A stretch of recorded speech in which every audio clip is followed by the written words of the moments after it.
right now, where are you and what is most exciting about the adventure that you're running? This is the question. Because if every week your players already know what's coming up in the next week that they're going to be looking forward to, they will come to every session. Why the open salvo so quickly on this? Well, the reality is that there has been so much going on in the world of Nycos that I'm actually having to do a special edition of the Nycos news a full day early. So those of you that are fans of the environment and are aware of what's going on in Nycos, tonight's going to be just full of Easter eggs and wonderful joy to be had, as I also introduce a couple of new rooms here in Game Masters Guides. Even though I've already done the opening salvo, I do want to recommend that you check out the Game Masters Guide channel. Catch up on all the videos that we've done so far in this series. We are going to eventually start numbering them, and so these that are not numbered will be the hidden or lost episodes. I think you're going to find a lot of really useful information for the games that you run to make sure that they run as smoothly as possible and draw players in and really lock them into the story. And in this opening salvo, it's really about making something special. So tonight's special edition of the Nycos Nightly News is going to come to you right here from the Game Masters Mansion right now.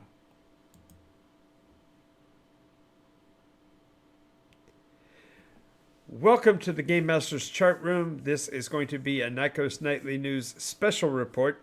It's going to be obviously sprung on you just like regular special reports, but when I do them, they will come directly from the chart room instead of from our usual studios over in the Nycos Nightly Newsroom. So tonight we're going to be talking about some special things that happened, and I'm going to be drawing attention to our maps so that you can get kind of a feel for where these occurrences happen, because it's really important to be able to keep context.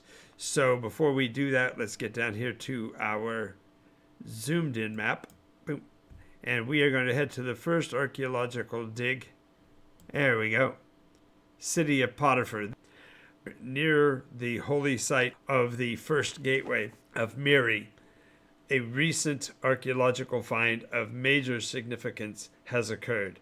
They have found what appears to be the crypt of Miri. Now, historically, Miri left this region and went to the realms of Elwendale, a bit to the south. Also rumored that she literally left her adventuring life behind when she left and provided her followers with edicts and descriptions of her philosophy and her religious concepts for the purpose of having them studied, but alas, they were lost in her fervor to move on to her other lives as the various roles on her way to godhood. So this is a major find in terms of religious importance. These will become posted in the Nycos almanac for use by players and also for ratification, if you will, by the player base to have them potentially be included in the Dark Shards book going forward. So we'll have more information on that later. But more importantly than that, right now we are going to be, for the first time in an iteration and a half, we have a recording. This was found with the materials of Miri recording. Hello, my name is Ralgrim, and I am the first crewmate of the Rainbow Veil. Last week, we were attacked. Not the we who call Cauldron home, nor the we who call Neomoria home, nor the we who call Moria home, but those who call Nycos home were attacked. We have taken to calling these aggressors others. They are a desperate and savage enemy, capable of leveling capital cities in the span of seconds. They also believe, through right of ancient and unsubstantiated scripture, that this planet, one where even the air itself attempts to rebuke them, is theirs. I can assure you that it is not. Nycos belongs to us, the people of this world. From the beggar to the king, from farmer to artisan, from Eladrin to Scorn, from Grim to Secgen, it is ours, and it is ours to defend. We need not desperately defend for long. Our enemy cannot remain in the sky for long, and once they fall, so will their ability to destroy our cities. I ask that we put aside our differences for a time, so that we can remember those differences later. I ask that even the Veils themselves, from the reds who do not see black, from the whites who do not see blue, from the yellows who do not see indigo, and for all the rest, all 11 of us, to set aside our differences and unify. In this moment, we do not fight for control, we are not fighting for freedom, and we do not fight for truth. We will fight for our very right to have our differing opinions. I entreat you, all millions of you, to do these 3 things. First, protect you and your neighbor. Not all of Nycos breeds warriors, and not all of us will be able to face the enemy head on, nor should they. Your first task will be to keep you and your Nycosian brethren safe. Nycos is neither its cities nor its monuments. It is its people and their magic. Second, unify. Find your neighbors, establish strongholds and hidden alcoves, where people can rally and gather. Muster your strength so that you may direct it towards those who would hurt us. Third, attack. Seize every moment, every opportunity. No victory is too small, no strategy completely out of bounds. Every step we can take against our 300,000 strong enemy is every step that should be taken, for they will take every step they can against us. You'll find that though they wield weapons that can kill quickly from afar, they are cowardly and ignorant of our power. I assure you, we will not go quietly into this night. We will not vanish from this land. We are going to survive, and when it all ends, thrive. If you choose to follow my advice, then I welcome you to the Nycosian Defense Force. I welcome all of you with open arms to the Rainbow Veil. I welcome all of you to the gathering of magic. Nycos forever. Well, if those words don't cause you to shake in your boots as an enemy of the state, I think you have not been awake. So, between the establishment of the Faith of the Meridians, which will be posted shortly after this video, and this broadcast, which now is in the histories of the world of Nycos, very clearly a reflection of a past situation that only reflects what's going on now. This has a historic moment. But it's not the only historic moment that we have to talk about today, ladies and gentlemen. The special report continues with our next story coming to you from the far south of the Bailani Empire. This report has been validated by eyewitness accounts of the arrival, but the most important note here is that one of the sailors of the Arkan Eye, a vessel that sailed south into the Blackwater, has been recovered. I repeat, the individual known as Valkyrie, who has ties to the Burglecut coast, as well as, surprisingly, the village of the Selk on the southern point of Yarlum, has finally returned home. She is currently under the protective watch of the governance of Bailon until such time as she gathers her bearings, and we do not know what she will do. It is known that she, like the other members of the crew, were enjoined, and apparently both of her compatriots have determined that they will remain on the South Continent or in its environs, although they did take the effort to sail the Arkan Eye back within sightline of the coast before releasing her with the vessel's dinghy and allowed her to row to shore. So we repeat, there is now a first account of someone who has sailed from a southern point into the Blackwater, has been gone 4 months, and has at last returned to our coasts. So the stories that she has to tell will be, of course, related in our later reports, such as next week. but at this point, it is safe to say that the land rush to the south and the idea of pilgrimages and such shall begin shortly. Now, this does mean that there will have to be an advance in the concepts of star-based navigation, and there is also tales because of that both the Burglecut and Canaveral sites are opening schools to teach just those very subjects. So we may have indeed a land race forming in the future on top of the conflicts and dangers and rumors of wars.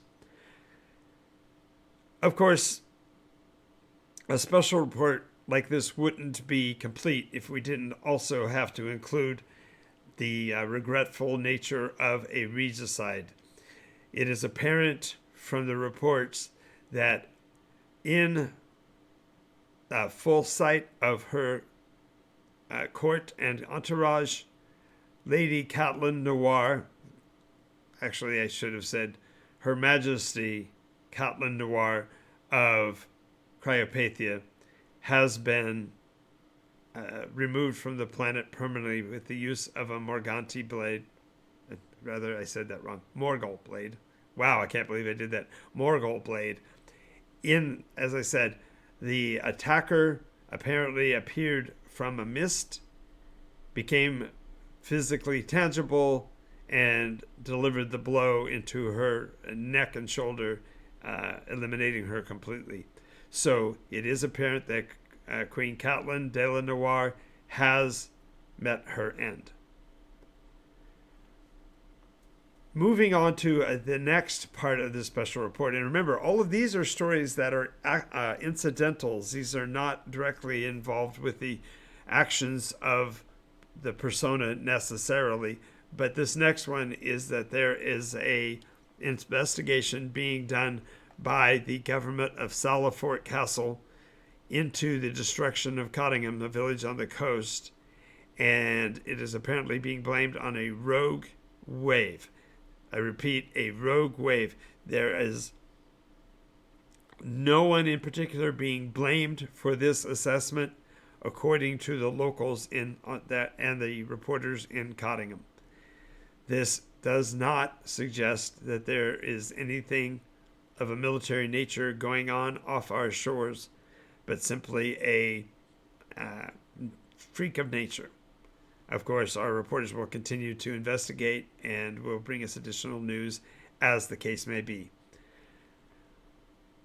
Now, we also are getting our first reports of there being a martial conflict as the unified Imperator's army has moved out of El Sadar and Florin and have begun to make their moves westward. And the forces of out of Florin have only started to skirt the Damonscar, and we're seen relatively far to the north, almost within range of Bastion. The forces did send apparently detachments to Bastion, who were immediately rebuffed by locals in what they called aggressive negotiation. There is as yet no charges placed against Bastion by the other members of the Middle Kingdoms, although argumentatively Bastion is the furthest west point of the Middle Kingdom's range.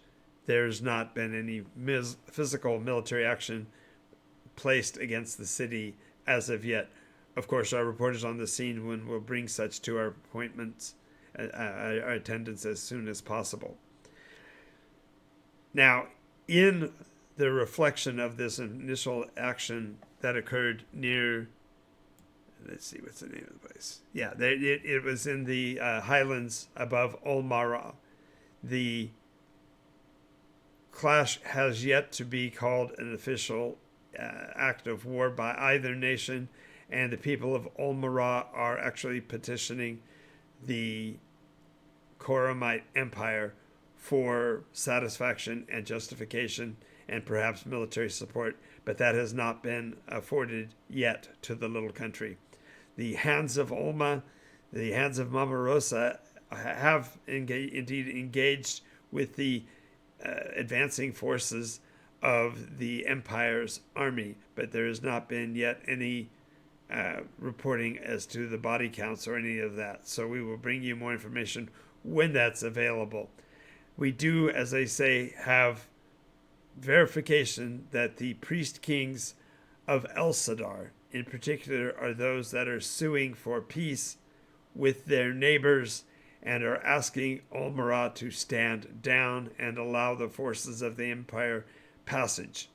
We will give you additional information as the time may pass, but at this point, that's all we can say. This just in, there is apparently a siege being laid upon Mantua far to the west. This is very concerning, as there is no known forces west of Mantua who could be laying this siege. So it has to be someone who is closer and perhaps an ally of Mantua, so we will find out as quickly as we can. In response to the declaration of the siege of Mantua, their neighbors to the south, the dynasty of Grick has closed its borders north and south and have functionally cut off the southern half of Grauland from the north. This is crucial in the point that this may actually interfere with the advancing forces who have been called for by the Luthanin of Nyx for the last of the elves. So we'll have more information on that going forward, but just realize that the closing of the Grick borders may interfere with the movement of those troops. Of course, it would not be a war without the Mercians offering unilateral support to all nations on either side of the conflict. Their swords of gold are the greatest mercenary forces of the planet, and historically they are unassailable. There are no reports of a Mercian ever turning back on an agreement once paid.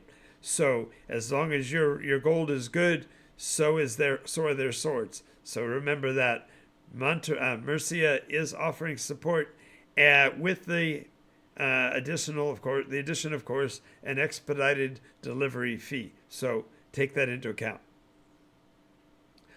Next is something that was referred to early this iteration, now apparently has taken place in the area of, what was the name of the city? Oh, an unnamed city of the north in the center of Cryopathia. The caravanserai has been proclaimed, and this is a bellwether change because the Jubilethans have not acted collectively in more than 5 iterations. It's clear back to the period of Dogs of War that we actually see the Jubilethans involved in a conflict. So that period of nearly 10,000 years, about 8,500 years, is very significant because it does mean that something has affected them. So we will have more information on that. Finally, and this is perhaps most disturbing of all, Bylon has test fired what they are calling world breaker projectiles.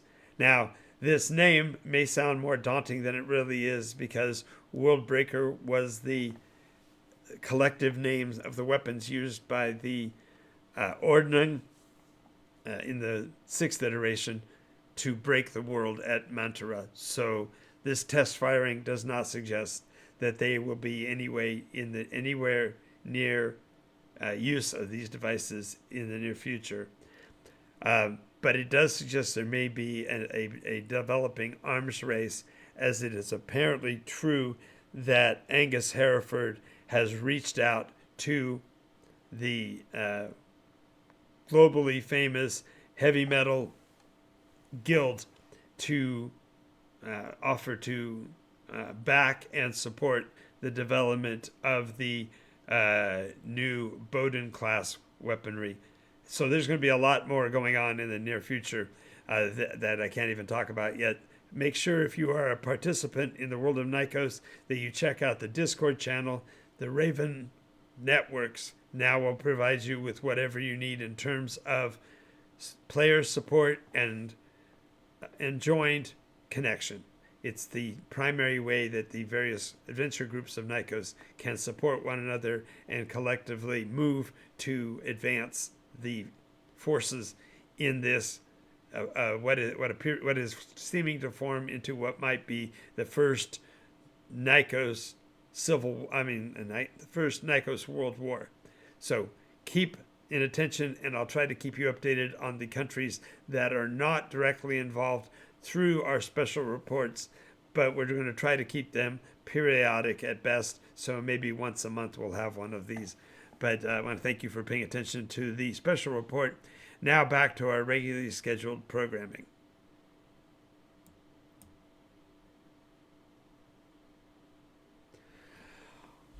Whew, that was a lot to take in. So Game Masters Guide, as you know, is a place for game masters to pick up new tips, offer some of their own, and to provide feedback and interaction with other game masters directly through the Nycos game system and the use of our Discord channel. So if you want to know more and become part of our affiliation, definitely check out patreon.com/Nycos for the most up-to-date information about what's going on. So today here on the studio, we are going to talk about, what did we say we were going to talk about? I just told you a minute ago, Jonathan. What are you thinking? Okay, we're talking about how to keep the fire going and keep your players coming back week over week. And this is a billion-dollar subject, really, because if you've got a game mechanic and a game story that is rich enough, players coming back week over week, you will eventually have more players than you can handle, and so therefore you'll have to find other ways to increase this. And of course, the biggest way is to be open to running more than one session.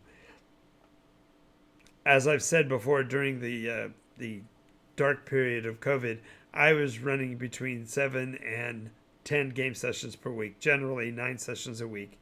And I had at least one player who was playing in 6 of them because she literally can't get enough of it. I've mentioned her a couple of times, and that is our dear friend Jean Acker.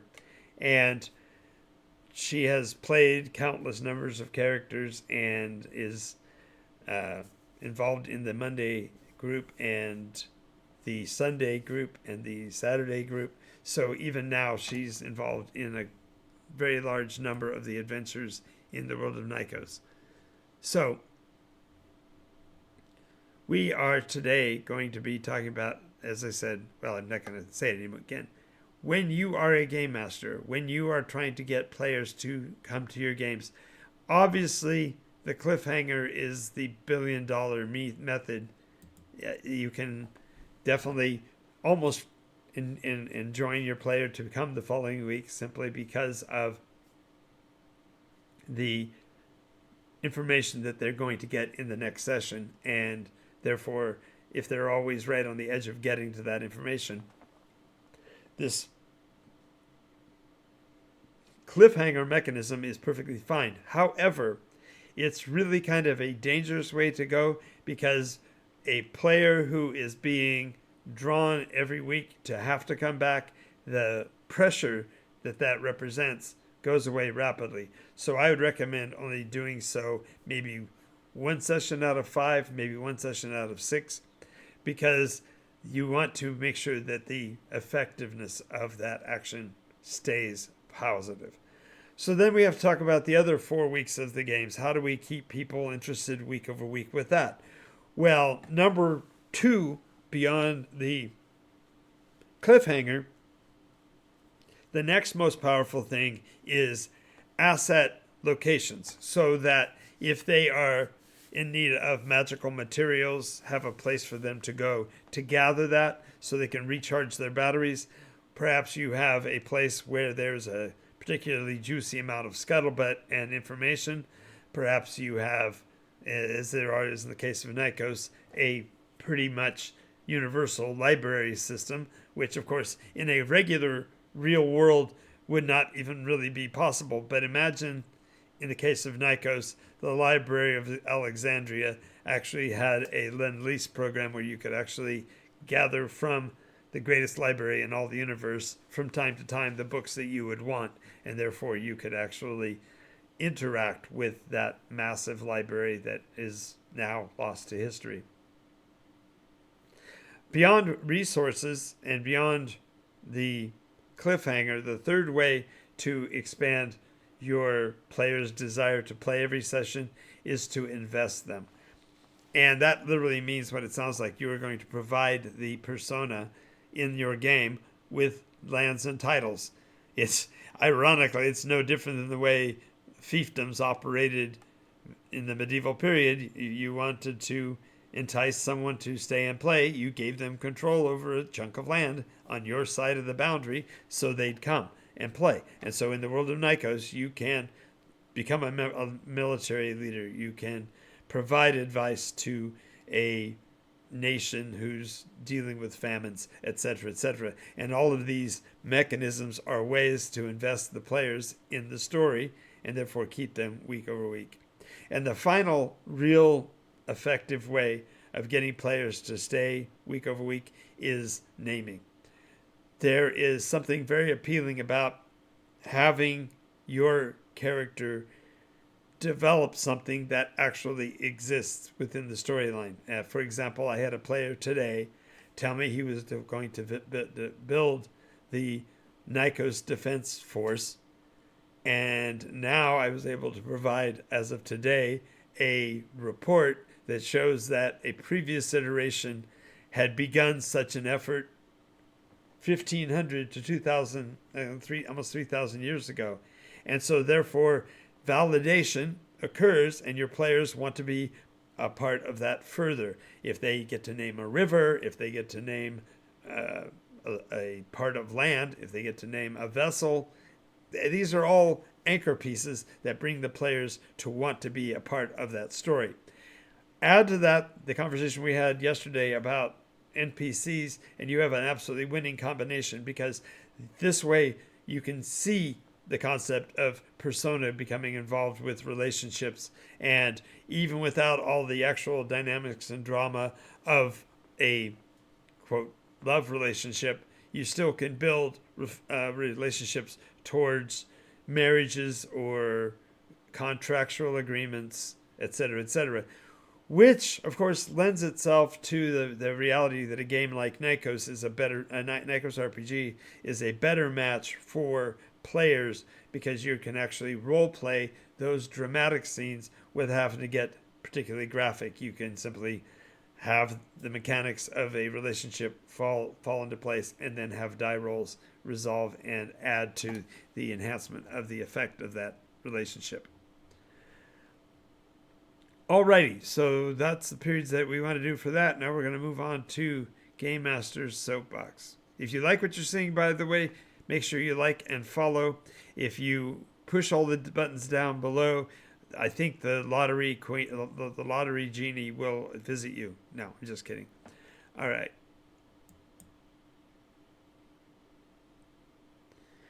Okay, Game Master Soapbox. And this is where I get to rant a little bit. And today's rant is going to be about listening. I know it's a touchy subject because the Game Master so often is the guy talking. So it sounds like I'm tooting my own horn and saying, y'all got to listen to me. But I'm not. In this case, I'm actually referring to the Game Master's ability to hear what's going on in his own story. I, at this point, have 5 to 6 persons in each of my groups. But what I find most useful is that in that small quiet time when the groups are deciding what each individual is going to do, that I listen to not the person who's giving me their information about what they're going to do, but more importantly, I try to keep my ear on the conversation between two of the players in the background, because that way I can find out what what they're enjoying, what they're missing, what dramatic piece might be useful, and therefore I can amplify the play experience by fulfilling those, even as I'm getting the required information from the player whose turn it is. This practiced listening really has to be open, because if you are trying to interpret what somebody's saying when they're only whispering to each other in small snippets, it's nigh unto impossible to get it right. So it's really a matter of learning somewhat the art of the micro expression. I know there's a lot of books on this subject. There are behaviorists who have a career in it. And I would argue that as a game master with 50 years of experience, I have a lot of the practical experience of seeing them and recognizing what they're for, but not necessarily being, professionally trained or even professionally adept. Nonetheless, the effectiveness of the games that I run and the excitement and thrill that I have with players that stay with my sessions week over week, month over month. I mean, right now, I've got 2 players that have spent more than 10 years at my table. And at one point, I had a player who had played 18 years at my table. So it's exciting to see how this all works out, because when we play role-play games, we discover so much more about each other. And I'm kind of fed up with the action. And this is where my rant comes in. I'm tired of the interaction that people currently use where they literally try to win an argument by talking over each other. I am sort of mechanically done with it. In my games groups, I have learned to be the one who stops talking first, because I need to regain control of the situation, and therefore I will let a person rant for a bit. But the effective use of the rant is not in overshouting someone else. If there was another person in the room here talking with me and we were talking at the same time, it would do you no good, it would do me no good, it would do the other person no good. And it simply would rancor everybody's attitude and make it more difficult for us to communicate. I was listening to NPR today, and they were talking about how it's a revelation to them that Christian ministers might actually talk about the golden rule and how that applies to communication. And that blew my mind that they would be surprised at that, because the very element of communication that's necessary is to be able to stand in the other person's shoes and accept what they're saying, not necessarily agreeing with it, but at least hearing it so that you can effectively respond to it. And that requires that level of compassion, that you are literally thinking about the other person before you act. And it's so natural, if you are from a Christian background, to say, of course you do to others as you would have them do unto you. And yet, fully half the population of the country isn't able to do that. They don't understand or don't even accept the idea that the opposition might have a clear thought in their head. And that is true whether you're talking left or right. So my position is not, to select one side or the other, but simply to say that the effectiveness of communication really does depend on the ability to listen. And to listen, you have to not be moving your mouth, because the mechanisms of speech require the same portion of cortex as seeing. So you have to be listening to hear. I know that sounds crazy, but if you want to be a great game master, be a great listener, because you can pick up all kinds of useful tidbits from your players about what they're looking for, their secrets, their ideas, and such, and therefore you can play into that, even if they're not aware that you heard them. Instead, they are able to understand better when you can speak from their point as much as you can speak from your own. All right, I'm going to get off my soapbox now, and we're going to head over to Game Masters Workshop. Now it looks exactly the same. What a surprise. Well, Mirror to the Soul is active all the time. And so the Games Masters Workshop in this case is going to be rather introspective. I'm looking at you in the camera, but I'm actually looking at me in the process. And actually, physically, if you've seen, I look to the right sometimes and look at my own image. But this conversation is about how I can improve myself. I've been actively working on my speech pattern to reduce the amount of word salads. I realize that they're not quite the same word salads that have been talked about in the media because they tend to be substantive but deep and annoying because they're linked together. So, in today's workshop, where I'm going to be talking about the world of Nycos in smaller chunks and try to keep the wording more succinct so that we can get through it quicker. So, mechanically, NycosRPG is a saddle system. By that I mean you may utilize the NycosRPG even as you play other RPGs already, supplanting parts that you don't like of the game that you currently have for the benefits of the pieces of the NycosRPG mechanism that you do like. Of course, this does cause clutter problems when enough of your pieces, so to speak, have been replaced and you have to finish the transition to the world of Nycos. But I'm confident enough to say that the pieces, for example, the quantum die rolling, the concept of relative victory, all of those pieces make more sense in roleplay dynamics than their alternatives.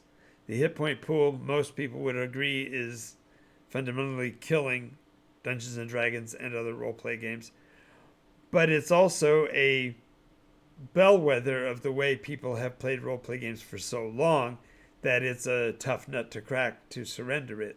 And so by utilizing the mechanism of the relative successes on everything that isn't combat, for example, social interaction or political interaction or economic interaction, instead of taking it directly to combat, is the better way because you can learn the relativistic positioning, the idea that you can win an engagement without actually killing the opponent. It's so alien to the Dungeons and Dragons player. It was also for me to realize that there was a way to do that it really clouded my mechanism. It took me an extra year, almost a year and a half, to work through to get over that desire and need to think that we had to keep the hit point pool. The next thing that this referendum on me has to be is that I have to ensure that you can get the role play aspects of Nycos down pat. And so I do occasionally mention how the non-enjoined player, the NEP, what used to be known as NPC, is a richer dynamic and avoids the stereotyping that occurs within NPCs. And utilizing that mechanism only would radically change the role-playing environment in any game that you play. So even if you don't change a whit of anything else, utilizing this concept of how non-player characters work will radically change your game.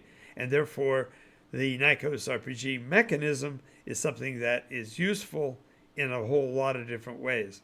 Now, that's only dealing with the master book. Of course, if we step to the next tier and we talk about the system books, yes, each one of them will have its own set of mechanistic rules to handle the issues of that genre. But the reality is that they all play together to make the game better across every possible category. And so by utilizing this mechanism, you simplify your life, simplify the game mechanics, and make more rapid decisions about how the game system goes week over week and month after month. So The one thing that I would suggest is that you take a look at the master book Fast Play, which is available for free right now at NycosRPG.com in the Play Now section. You can actually download the Fast Play rules. I believe it's like 11 or 12 pages. And it has all of the mechanics for how you play the game broken down, explained, literally drawn out step by step. And once you've played with it, I'd love to hear your feedback. Give me a chance to hear how it works for you so that I can answer any questions you might have. I will be doing an AMA, Ask Me Anything, in about a week or so. I'm coordinating to have a moderator come on with me. More than likely, it'll be one of my associates from New Zealand, and so we will see how that goes. But I've also got a couple of other locals that are hankering for a bite at the apple and want to be questioners as well. So we may have a really fun episode in that case. But this has been the end of what I wanted to talk about for tonight. Let's look at the time. Yeah, we're right at 45 minutes, so that's about my standard show. I want to thank you for being here for Game Masters Guide, the show in general, and in particular a tour of the manor. We will be adding more rooms as we go along. I've got some really fun ones planned out, but I haven't gotten there yet. So thank you again for being here. Like and subscribe if you haven't before. Like and subscribe. There we go.